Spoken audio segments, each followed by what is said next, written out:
So, Borderlands 3, coming down the line. Yeah. Not too long ago, they did a reveal of the Unreal Engine 4 and its use for some of the design elements in the new Borderlands game. Um, I'm not overly technical in that I could follow specifically what was going on, but I did kind of come away with some high points on these. So the series itself has always kind of had that comic design. They use like just kind of like cell shading. They're not looking for realism here. They're looking for a very defined artistic element. Mm-hmm. I don't know. What did you think of? What were your takeaways from this when you saw the kind of the examples like from with this with the like the sphere, the cloth shading, everything. I guess it was kind of a tech review. Like, this is where we're going. This is how we're using the Unreal Engine. The funny thing about Borderlands, initially when it was created, that outline and that cell shading aspect, it's not cell shading, but it's kind of like it. That didn't exist. Initially when they made it, they were making it like a Call of Duty or something like that. But when they saw it, they were like, this is too much like what is out, what everybody else is doing. They went back and they recreated it to what we know Borderlands to be. So to see the tech thing, I like the advances. I like the addition of some of the chrome things. Like when they were showing the sphere, you could see how the chrome stuff, how they can make things translucent, how they can put reflections on things. I thought that was great. I just hope they don't go too far away from what's their bread and butter, and that's their look. They need to keep the look. It does have a very distinct style. It does. Yeah. And it's unique to Borderlands. Yeah, absolutely. So and if they make it look like every other video game out there, I think it's going to lose some of its charm and appeal. Yeah, I mean that's a good point. I mean, it looks like a lot of what the engine did, and again, like the examples that they showed, it was the sphere was a good example. The objects, the cross hatching, the what was it like the God Ray or something like that. It's just related to just kind of the shadowing effect that appears now on not just the character, but also how the character impacts the shading around them. I'm sorry, not shading, shadowing. And there was the big thing I got away from this demonstration was that they're very almost minute details. There's not a complete kind of rebuilding of kind of how they're doing the graphic design. It's kind of like they took the recognizable elements in the original design from the game from its original design, and then explained, and they kind of went into here is how the Unreal Engine is going to impact this, like the lines, like kind of like the line thickness, I guess, like around the characters, around objects. I guess it's going to be thinner. We already mentioned a little bit too just the shadowing effects. Like specifically within objects. What I remember is that there was kind of like a spinning arrow, like a three-dimensional arrow, and it was kind of in that Borderlands design, like it had like bolts on it, and even like the components within this object now can actually be assigned or integrated into the whole shadowing concept or whatever you want to call it.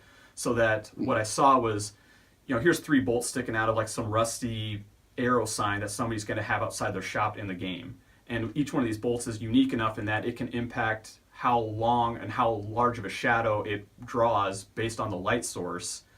Whereas I know in the past, it's kind of like, well, here's our building. It is what it is. Which was great. I mean, it was designed really well, but I think a lot of the stuff that this engine's going to be doing, it's going to be very subtle. So I think what we'll end up seeing is what we've seen in Borderlands before, but just very minute, what I think would be improvements. But we'll wait and see. We'll check out that final product. Yeah, no, and I see it that way too. I mean, they're talking about line gradation, thinning, widening, based on shadow and stuff. Also being able to make those lines reflective That's one of the demonstrations that they showed. So that'd be interesting, especially when it comes to weapons and stuff. Um, I think the improvements they're making will definitely be upgrades. I don't want them to try to reinvent the Yeah. wheel here. I mean, you need to stay with what works and just make those little upgrades that you can. Mm-hmm. Um, I mean, when I think about it, though, I mean, I've had a little bit of experience as far as for the 3D modeling and stuff, and so much of it is texture mapping that's put over the top of objects. The addition of outlines is nice. I think what they're just kind of showing you is that there's just going to be a lot more robust images and pictures, and that could really work good because the first Borderlands, which is the only one I've really played, sometimes it gets kind of muddy because either the lighting or just the texture mapping, it's either taking up all the light and you can't really see the depth. And I think what they showed in that demonstration is that you will start to be able to see that depth. When you look at a wall, it's not going to look like it's a flat skin with black outlines, making it look like it's something. Sure. So I think that'll be great. Yeah, yeah. So if we kind of jump into the series a little bit, you mentioned that you've gone through Borderlands, the original Borderlands. Yep. I've only gone through Borderlands 2, so we can kind of meet in the middle on this one. Between the two of us, we kind of got the series mostly covered. I've seen a little bit of the gameplay from Borderlands, the pre-sequel, which I do recommend. But with Borderlands 3, well, actually, starting with Borderlands, what were some of the, I guess, features or characters or kind of story nuances or parts of that game that you'd like to see them either expand on, keep, or drop, maybe in the upcoming Borderlands 3? I guess my initial reaction to Borderlands is I was a little disappointed there wasn't more character customization. It didn't detract from the game when I got into it. And what I did realize in playing the game, because I started it several times, is that each one of those characters they give you has a distinct skill set difference. You play the game differently based on the character that you pick. The weapons that you pick, maybe not. I mean, I never played far enough into it with another character to know that there was a huge difference in the weaponry, but I know that once I picked the character I did, that the weapons that I chose were based on the skills and the benefits from it. Yeah. So I want them to keep those characters. Oh, like Brick. I'd like to see maybe add a fifth or sixth kind of character class or whatever. I don't know. In the second one, is there more than 4 characters you can pick? There was originally 4, and then they added an extra 2 in the DLC, which the bonus content. Yeah, and it's so they kind of and again it's the same kind of concept. They took 4 characters, 4 different kind of 4 different people with 6 different people with 6 different skill trees, and then you can kind of play the game uniquely, I guess, through 6 different points of view. One of the things I do remember, and whenever you do pick up Borderlands 2, is that one of the bonus characters, the mechanics are just broken. Really? Yeah. I mean, I originally got the game when my brother, he lives and dies by Borderlands 2. Loves it. I think he ended up buying. He always played on the PC. He got a PS4 just for the purpose of getting Borderlands and playing it on that. He bought me a copy of this game. Yeah, like the entire Handsome Jack collection. He just brought it over. He's like, I'm giving this to you so that we can kind of just play this 2-player, here in the living room. And when he started playing it, obviously he knows the game inside and out. So he kind of knows like where to go, where to farm, how to sequence the quests so you're taking the most efficient route to kind of get everything done. But he also had this character that just blew through everything. I mean, it was ridiculous on that first playthrough. It wasn't even about me. I was just trying to get a shot off at some of these guys to get a kill, and he's just blowing through like 6 to 10 guys at a time, just because like he knows how to build this character so that her name is Gage, and essentially she just gets like a stackable damage bonus that they were, I guess when they designed her, like, okay, but you lose it as soon as you have her reload the gun. Well, if you never have her reload the gun, this thing just kind of keeps upping and upping and upping, and he's Okay. just getting these insane just damage outputs. So I didn't even start catching up with him until like I think we hit like the third level of difficulty, which is like insane, and you actually need two players to really get through a lot of this content. But yeah, so they have like a lot of variability, and I expect they'll be doing the same on 3. As far as the characters go, let's see. You had originally had Brick, was it Lilith, Roland, and can't remember the fourth one. I can't remember his name either. The sniper. Mordecai. Yeah, Sniper okay. guy. I mean, and one thing I like too is that they brought them all into the Borderlands 2. Obviously, they're not playable, but they're still core to the story. They're the ones that are driving it. I would like to see them show up in this game too, just because they're fleshed out, they're fun. Yeah.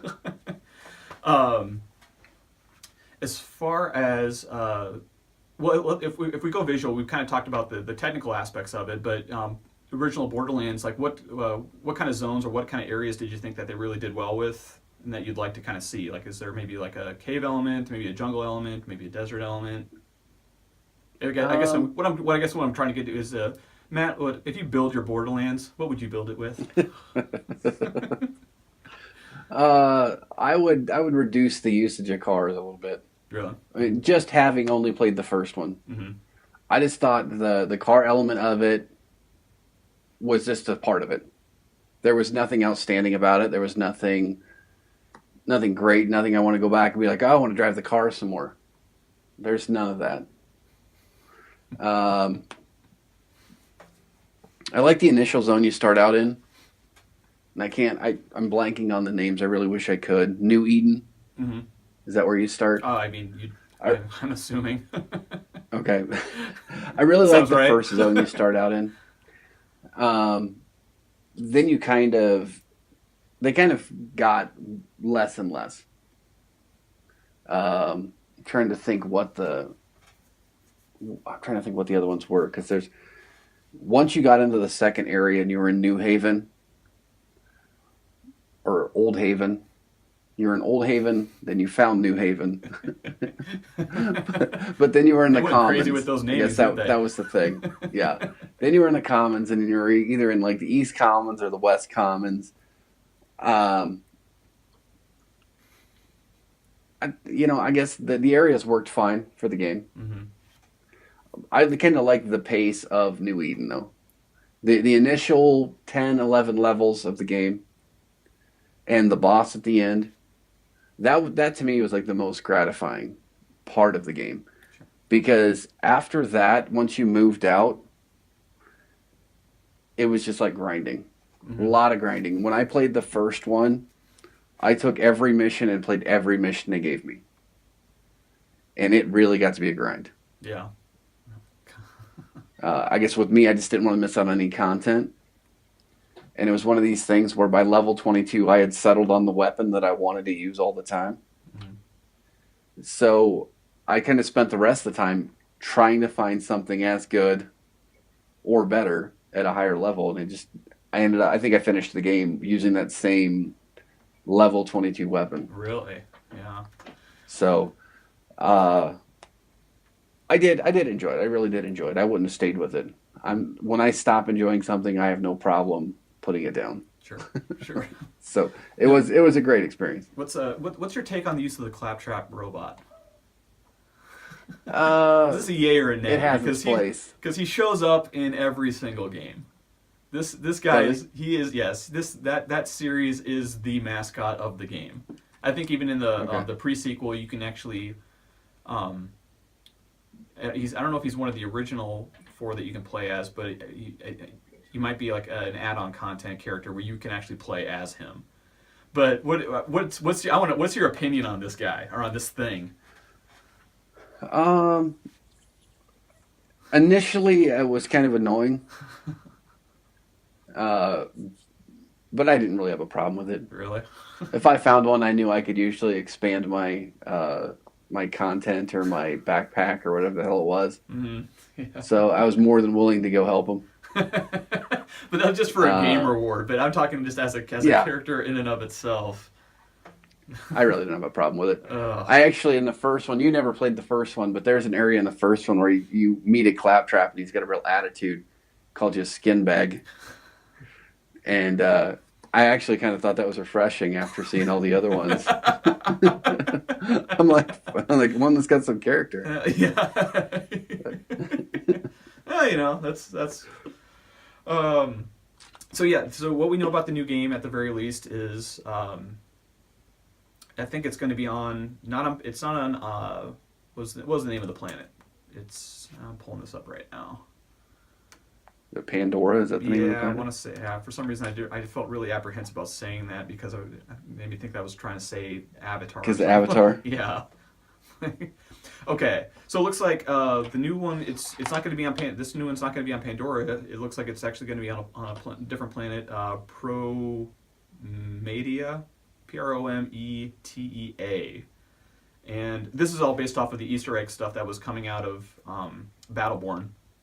Again, like just some brief messaging.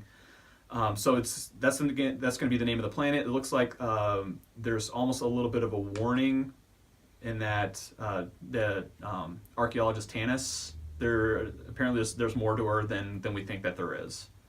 And I do know that she was in Borderlands 1. I know that she was in Borderlands 2. Yeah. And she... Yeah, so I don't know what role she plays in 2, but in 1, right from the first one, when you're in New Eden, you start finding recordings of hers, and I don't know if that continues in the second one. Yes, it does. Yeah. You talk about, you start out and it's somebody that's kind of normal, and then she just dives off the deep end. Yeah.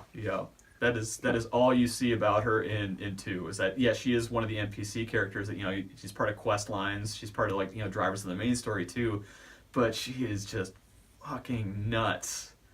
She is way out of there. There's one of the side quests where you're actually going through, again, these echo recordings that she just kind of leaves around, and she's talking about these chairs that she essentially befriended while she's being essentially tortured in this area, and one of them gets busted, and she goes into just this whole tirade of no, and then talking to the other one it's like he's having some kind of emotional reaction to the first one dying, and just out of her mind. Still a colorful character. Loved her in the game. Great element, but just completely out of her gourd. Let's see. They also have some of the other the long term, because again, I'm wondering how much is going to carry over besides her, because if they're not on Pandora anymore, then does that mean no more Dr. Zed? Does that mean no more Marcus Munitions? Does that mean no more almost these standards that industry standards you have on Pandora that are just going to be uprooted, and we're just going to have just a new replacement for them? I don't know. I like Zed. I like it. I like Marcus. I like his attitude. I like Moxie. I like these. Yeah. These are characters that have longevity to them, but you're just going to uproot onto a new planet. Not sure how that's going to play out. Yeah, it's just are you going to sell the vending machines everywhere? And I'm sure they'll keep that. That's Yeah, I mean, that was so unique though to do that. Yeah. Well, some of the quests on there too are a little awkward. There's what is it on the I think this was on the pre-sequel, but it's essentially you're one of these NPCs. He's just he's a, let's just call him for what he is. He's a racist. He's a white supremacist, and the question is that you need to go and collect 50 white tier weapons to give to him. No greens, no purples, just the crap. But you have to be 50 of them. You have to buy them all, and then you have to give them to him, and that's your objective. A little out there, but kind of what the game, it really doesn't kind of pull punches on any real element like that. I'm sure they'll keep it. Are you going to be playing the Borderlands 2 before 3, or? Oh yeah, I bought it. Mm-hmm. I mean, I have it here. I have the extra content. I bought this before finishing the first one. Oh, okay. And I think once the sting of the first one's ending gets over, then I'll move on to the second. Yes. Yeah, I was kind of, yeah, that's just it, yeah. I literally probably played 30 or 40 hours of the first one just Oh to get yeah, all the missions it's easy. done. It's easy to bury And yourself in there. for it to end the way that it did, I'm still a little bitter. I think you'll be happy with the way the second one kind of pans out. I mean, again, it's all based off of just, here's just the last fight, and now get back out there, keep, shooting stuff, keep collecting gear, keep, doing all that, whatever. But yeah, I think you're going to really enjoy the, because the antagonist in the original one, it was someone from the Crimson Lance, I thought, some like Commandant Steele. They played a part in it, but that was late in the game. Okay, yeah. I mean, the nice thing with 2 is that you just have your one. This is the guy that's trying to kill you, and he's trying to kill you the entire game, and he's in contact with you the entire game, and Oh, fantastic. yeah. But his name's Handsome Jack, and I've seen footage. Yeah. I've heard people talk about it. and again, this guy's just incredible as a game character. It's just I mean his quips, his attitude. I mean he's pretty fun, even though like I said, I mean, he's doing everything in his power just to kind of send you or send something at you that'll kill you, or send you somewhere to try and kill you. But I think you're gonna have a good experience with that one. But Yeah, I'll just get it started. yeah. Well, folks, what do you think? Borderlands 3, hopes and dreams, prospects. Let us know in the comments. You're gonna squeal before we cook you? Yeah, exactly.